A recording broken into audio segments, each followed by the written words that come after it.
Aunque vista como algo natural por diversidad de pueblos y culturas aquí en Occidente, tanto la Iglesia cristiana como la ciencia parece que se hayan puesto de acuerdo y ambas rechazan la existencia o la realidad de la reencarnación. Esta se puede mirar o se puede considerar desde tres posiciones básicas.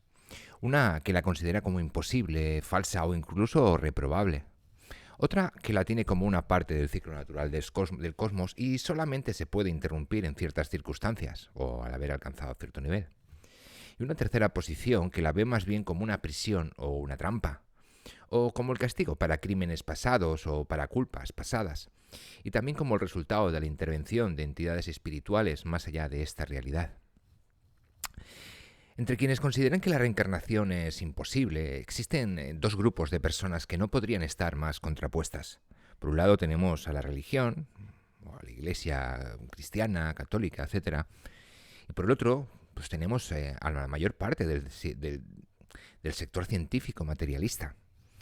Estos últimos, el sector científico materialista, considera que la reencarnación es imposible o falsa porque pues, ellos sostienen que no existe ninguna prueba o evidencia empírica que señale la conciencia, o lo que podríamos llamar eso del espíritu o algo similar, y señalan que no podría sobrevivir a la muerte, o sea que con la muerte pues se termina todo. Y consideran este tema especialmente en el sector mayoritario de las neurociencias, pues consideran que la consciencia pues, se origina en la actividad neuronal del cerebro y por lo tanto se termina cuando el cerebro se muere. De hecho, también hay algunos físicos que han considerado que pues, si existiera algún tipo de realidad trascendental, esta debería poder percibirse en los instrumentos, lo cual no ha sucedido hasta el momento.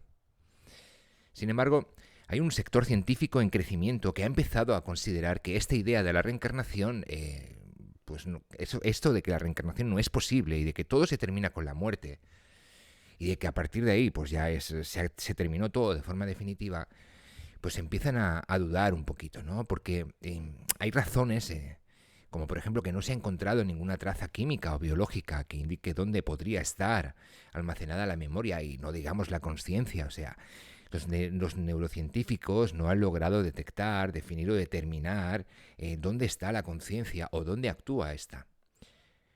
No la han podido encontrar en la actividad neuronal y solamente han podido establecer algún tipo de explicación que todavía resulta cuanto menos que insatisfactoria.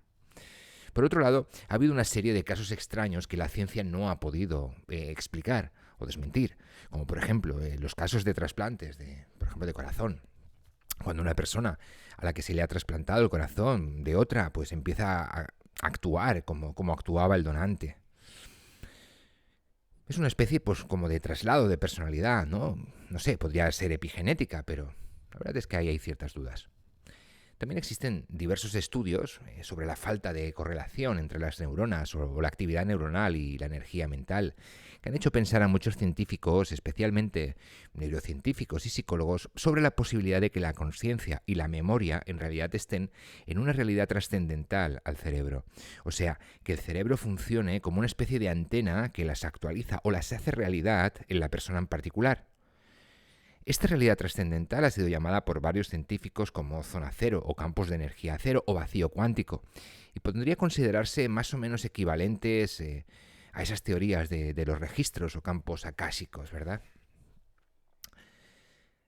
Esto significa entonces que si la conciencia y la memoria pues en realidad están en una especie de campo akáshico o de campo de energía cero, pues cuando el cerebro no se muere, la conciencia o la memoria no se va y podrían ser actualizadas por un nuevo cerebro en un nuevo cuerpo.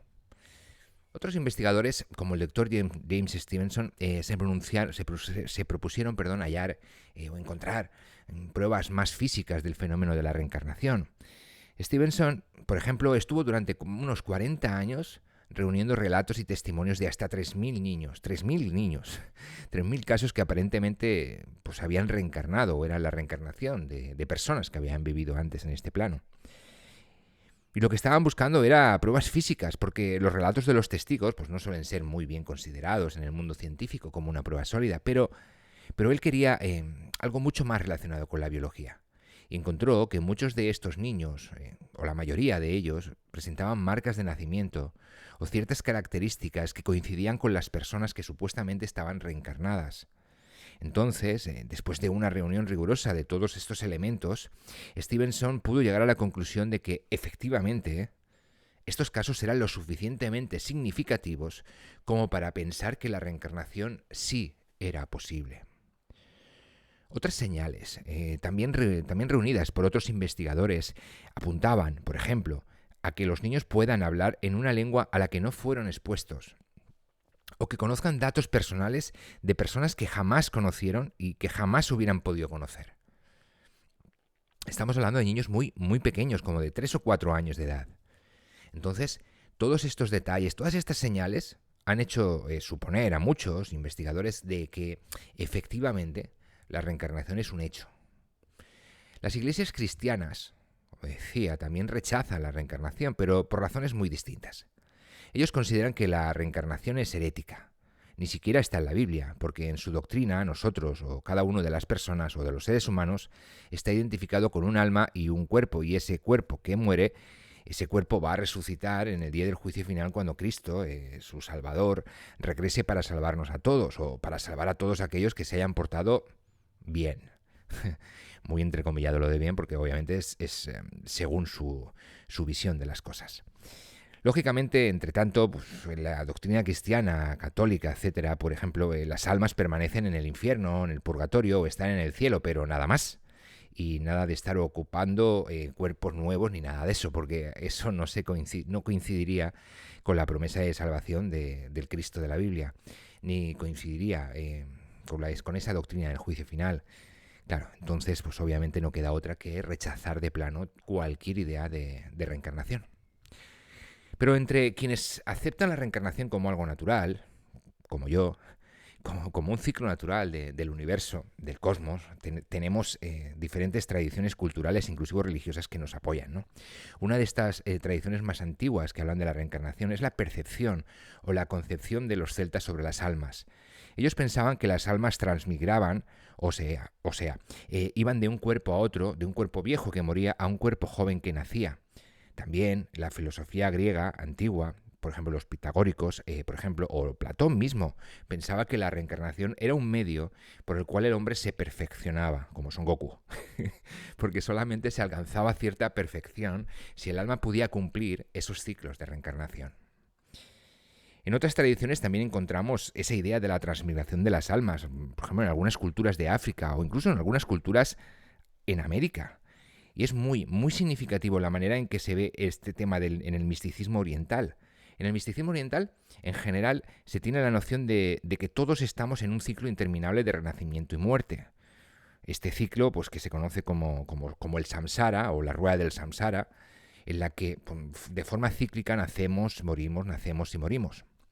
La manera en que esto opera es porque si no logramos superar el peso del karma, o sea, las cosas pendientes, imaginaos que estamos en el colegio, ¿verdad? Pues entonces lo que tendríamos que hacer es recuperar las asignaturas pendientes para pasar al siguiente curso. Pues bien, este karma, que es el conjunto de acciones, decisiones e intenciones de la vida de una persona, si no se logra superar ese peso, si ese karma es muy pesado o muy fuerte, las personas pues tienen que volver a nacer, o sea, tienen que volver a pasar por una vida hasta lograr superar ese peso. Y si logran superar ese peso del karma, pues ya no volverán a renacer, en términos generales. Hay algunas diferencias conceptuales, pero más o menos esto es lo que pues, dice el budismo y muchas tradiciones o filosofías orientales muy similares. Entre quienes consideran que la reencarnación es en realidad una especie de castigo o trampa, o que es el juego de entidades que existen más allá de este plano dimensional, pues encontramos diferentes escuelas o formas de pensamiento del esoterismo o el ocultismo. El ocultismo de aquí, occidental, claro. Principalmente ahí tenemos, por ejemplo, pues el gnosticismo, que considera que la materia es una trampa o un castigo para el espíritu y que nosotros tenemos que tener como aspiración liberarnos de esa prisión que constituye la materia y elevarnos y regresar al seno de Dios o al seno de la fuente original, donde, dependiendo de cómo la consideren, la única forma es mediante la gnosis, o sea, mediante el conocimiento, que es lo que significa la palabra gnosis, profundo de las cosas, ¿no? De nuestra psique sobre todo, y obviamente de nuestro interior. Otras corrientes esotéricas más bien plantean que estamos inevitablemente sujetos a una cadena de retornos, o sea, regresamos una y otra vez porque nuestro espíritu vive atrapado por el ego, o por todo, o por las o por todas esas cosas con las que se identifica el ego, ¿no? Los apegos materiales, emocionales, que tiene el mismo, dicen que nos aprisionan en este ciclo interminable de renacimiento, muerte, renacimiento, etcétera. Entonces, cuando logramos romper esos apegos del ego, entonces nos liberamos de esta práctica, de esta prácticamente trampa en la que estamos inmersos de reencarnaciones sucesivas. Y finalmente, pues hay otras corrientes esotéricas que consideran que en realidad nosotros somos devueltos a la vida física por entidades transdimensionales o entidades que viven en otra dimensión, que se alimentan de nuestras energías, de las energías negativas principalmente, porque nosotros proyectamos con nuestras emociones y con nuestra vida física ese tipo de energía. En esta concepción se considera la vida en este plano material como una vida de sufrimiento. Entonces, básicamente o principalmente, pues solo piensan que venimos aquí a sufrir y que de ese sufrimiento se alimentan estas entidades, ¿verdad? Entonces, pues cuando nosotros estamos sufriendo o teniendo esas emociones negativas, pues estamos alimentando pues estas entidades transdimensionales y ellas no quieren que nosotros rompamos con este círculo. Entonces, cuando nosotros morimos, estas entidades nos reciben y básicamente pues, nos engañan para que regresemos a esta vida física. Y entonces, por eso es que continuamos reencarnándonos. Si me preguntáis a mí, la reencarnación es un fenómeno real, pero no como el resultado de una serie de culpas o de lo que tenemos que expiar nuestras malas acciones, ¿no? Recordad que yo no creo en el karma. Ni tampoco porque regresemos por culpa de entidades transdimensionales a este espacio para que ellos nos puedan seguir quitando la energía. No. La reencarnación, en realidad, o en mi realidad, es la manera en que nosotros podemos explorar todas las posibilidades de la vida que tenemos en este plano dimensional y elevar nuestra conciencia. Y en la medida en que vamos renaciendo y muriendo, vamos explorando más posibilidades, vamos expandiendo todas nuestras posibilidades de elevación de conciencia hasta que finalmente logramos esa elevación de conciencia que nos permite ya desmantelar nuestra estructura kármica y fundirnos en el cosmos. Bueno, confundirnos y así, ¿no?